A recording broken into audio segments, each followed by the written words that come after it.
राष्ट्रीय स्वयंसेवक संघाचं शताब्दी वर्ष आहे आणि त्या निमित्ताने वेगवेगळे कार्यक्रम जे आहे ते आखले जात आहे आणि एकंदर महत्त्वाचं आपण बघितलं तर संघभूमी नागपूर या ठिकाणी जे संघाचे जे दोन पिढीतील जे प्रचारक आहे प्रमुख प्रचारक किंवा विस्तारक आहे यांचे पोर्ट्रेट या ठिकाणी साकारण्यात आलेले आहे। केशवराव बळीराम हेडगेवार हे जे संघाचे संस्थापक आहे, गुरुजी माधवराव गोडवरकर गुरुजी, त्याचप्रमाणे इथे जर आपण बघितलं तर रज्जू भैया, त्यानंतर सुदर्शनजी, अशा प्रकारे जे महत्त्वाचे प्रचारक आणि संघ प्रचारक आहेत त्यांचे पोर्ट्रेट जे आहे ते या ठिकाणी रांगोळीच्या माध्यमातून साकारलेले आहे। अनेक कलाकारांनी मिळून या ठिकाणी 101 पोर्ट्रेट जे आहे महत्त्वाचे आणि पहिल्या दोन पिढीतील जे प्रमुख प्रचारक आणि विस्तारक आहे त्यांचे हे पोर्ट्रेट या ठिकाणी साकारण्यात आलेले आहे आणि या ठिकाणी याची प्रदर्शनी जी आहे ती लागलेली आहे। 2 दिवसपर्यंत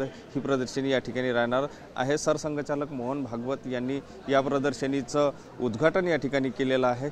या माध्यमातून संघाचा जो इतिहास आहे किंवा संघ ज्याप्रमाणे कसा संघाची सुरुवात झालेली आहे आणि कसा तो वाढत आहे हे दाखवण्याचा प्रयत्न आणि त्यासाठी मेहनत घेणाऱ्यांचे हे सर्व पोर्ट्रेट जे आहे ते या ठिकाणी आपल्याला पाहायला मिळतात आहे। आणि महत्त्वाचं म्हणजे ज्या पहिल्या दोन पिढी आहेत त्यातील हे प्रचारक आणि प्रसारक जे आहे ते या ठिकाणी त्यांचे पोर्ट्रेट साकारून अगदी हुबेहूब असे साकारून ज्याचं सरसंघचालक मोहन भागवत यांनी सुद्धा स्तुती केलेली आहे असे हे पोर्ट्रेट या ठिकाणी साकारण्यात आले आणि संघाचा जो सुरुवातीचा इतिहास आहे तो दाखवण्याचा प्रयत्न या माध्यमातून केला जात आहे।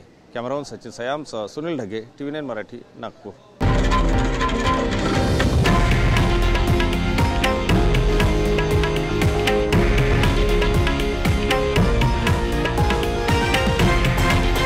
हे आहे देशातील नंबर 1 न्यूज नेटवर्क आणि आपण पाहत आहात TV9 मराठी, एकमेव।